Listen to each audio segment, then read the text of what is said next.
قرب قیامت میں اللہ کے نبی صلی اللہ علیہ وسلم نے فرمایا قرب قیامت کی ایک علامت یہ ہے کہ لوگ زمین میں دھنسیں گے۔ اور عائشہ رضی اللہ عنہ فرمانے لگی یا رسول اللہ کیا جب اس امت کے اندر بھی ہوگا؟ فرمایا ہاں، اس امت کے اندر خسف بھی ہوگا، چہروں کی شکلیں بھی بدل جائیں گی اور آسمان سے پتھر بھی برسیں گے۔ پہلی امتوں میں تو یہ تھا کہ پوری امت اس عذاب میں شریک تھی، لیکن اس امت میں پوری امت پہ نہیں ہوگا، انفرادی علاقے، محفلیں، بعض جگہیں، بعض مقامات زمین میں دھنس جائیں گے، شکلیں ان کی مسخ ہو جائیں گی اور آسمان سے پتھر ہوں گے۔ تو عائشہ فرمانے لگے یا رسول اللہ انہلک وفینا الصالحون، اس امت کے نیک لوگ بھی موجود ہوں گے پھر بھی یہ ہلاکت ہوگی؟ فرمایا ہاں، اذا ظہر الخبث، جب گندگی زیادہ ہو جائے گی تو پھر اللہ کی یہ پکڑ آئے گی۔ پھر رسول اللہ صلی اللہ علیہ وسلم نے اپنی زبان میں بتایا کہ یہ خسف کب ہوگا، زمین میں دھنسنا قرب قیامت میں کن گناہوں پر ہوگا؟ تو فرمایا المجاہرہ بالغناء والرفث، جب ناچ گانا کھلے عام ہونے لگ جائے، جب ناچ گانا کھلے عام ہو جائے گا، والمغازف، اور آلات موسیقی کھلے عام ہو جائیں گے، وشرب الخمور، اور شرابیں کھلے عام پی جائیں گی۔ عمران ابن حسین فرمانے لگے رضی اللہ تعالیٰ عنہ رسول اللہ صلی اللہ علیہ وسلم نے فرمایا فی هذه الامہ خسف ومسخ وقذف، اس امت کے اندر بھی زمین میں دھنسنا ہوگا، شکلوں کا مسخ ہونا ہوگا، آسمان سے پتھروں کا بارش ہوگی، لیکن کب یا رسول اللہ؟ مسلمانوں میں ہوگا۔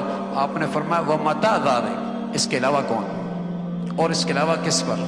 فرمایا جب یہ مسلمان اسلام کے نام لیوا، اذا ظہرت القینات والمغازف وشربت الخمور، گانے بجانے والیاں اور آلات موسیقی کی جب کثرت ہو جائے گی اور شرابیں پی جائیں گی، پھر اس امت کے اندر بھی زمین میں دھنسنا ہوگا۔ یہ جو آپ کو نظر آتا ہے نا کہ ٹیلنٹ پورے ملک میں تلاش کیا جاتا ہے، کون اچھا گلوکار بنتا ہے، یہ ہونا ہے، اس لیے کہ قرب قیامت میں دھنسنا بھی تو ہے۔ جب تک یہ ٹیلنٹ تلاش نہیں ہوگا اس وقت تک یہ عام کیسے ہوگا؟ ٹیلنٹ تلاش کیا جاتا ہے نا، اور دانشگاہوں کے اندر، تعلیمی گاہوں کے اندر بھی کلاسز دی جاتی ہیں۔ اس نسل کو اب اسی کی ضرورت رہ گئی ہے، ناچتا کہتا ہے، گاتا کیسا ہے۔ پہلے میں اپنے بچوں کو اللہ کا نام سکھاتی تھی، اور جب وہ گنگناتا ہے تو کہتے ہیں بچے میں ٹیلنٹ بہت ہے۔ جب وہ گنگناتا ہے اماں کے سامنے ناچتا ہے، ٹیلنٹ بہت ہے۔ پہلے میں بسم اللہ پڑھاتی تھی، اللہ کا نام سکھایا کرتی تھی، اللہ کی بات سکھایا کرتی تھی، پوری کوشش ہوا کرتی تھی ماؤں کی کہ بچے کی زبان سے سب سے پہلے اللہ کا نام لے، اور اللہ کرے اس کی برکت سے آخری کلمہ بھی اللہ کا نام کا ہو، اور اللہ کے نبی کی بشارت ملے کہ سیدھا جنت میں چلا جائے۔ لیکن اب کیا ہے؟ مائیں بچوں کو جب سینے سے لگاتی، چھاتی سے لگاتی تو ان کی تربیت کرتی تھی، حسبی ربی جل اللہ ما فی قلبی غیر اللہ نور محمد صلی اللہ لا الہ الا اللہ لا الہ الا اللہ، دودھ پلا رہی ہوتی اور ان کے کانوں پہ ہاتھ رکھ کے انہیں یوں لوریاں دے رہی ہوتی، اور ان کے زبان سے یہ الفاظ ہوتے تھے تاکہ بچے کے دل کی دنیا میں یہ چیزیں نقش ہو جائیں، اور جب وہ زبان کھولے تو اللہ کا نام لے، زبان کھولے تو اللہ کا نام لے، اللہ کا نام لے۔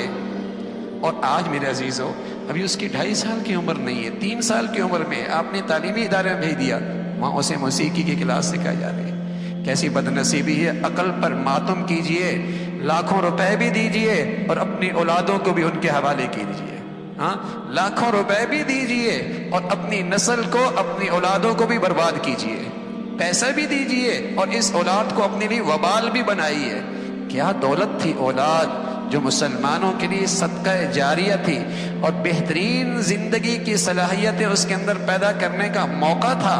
کیا بڑی دولت تھی کہ مسلمان اس میں سرمایہ کاری کرتا، اپنے وسائل لگاتا، اپنی صلاحیتیں لگاتا، اپنی توجہ دیتا، تاکہ اس سرمایہ کاری سے ایسی چیز بنے کہ کھربوں سال کی زندگی میں اس کے لیے صدقہ جاریہ بنے، اور دنیا کے چند ٹکوں کے خاطر اس کی آخرت بھی برباد کرتا ہے اور اپنی بھی آخرت برباد کرتا ہے، اپنی بھی آخرت برباد کرتا ہے۔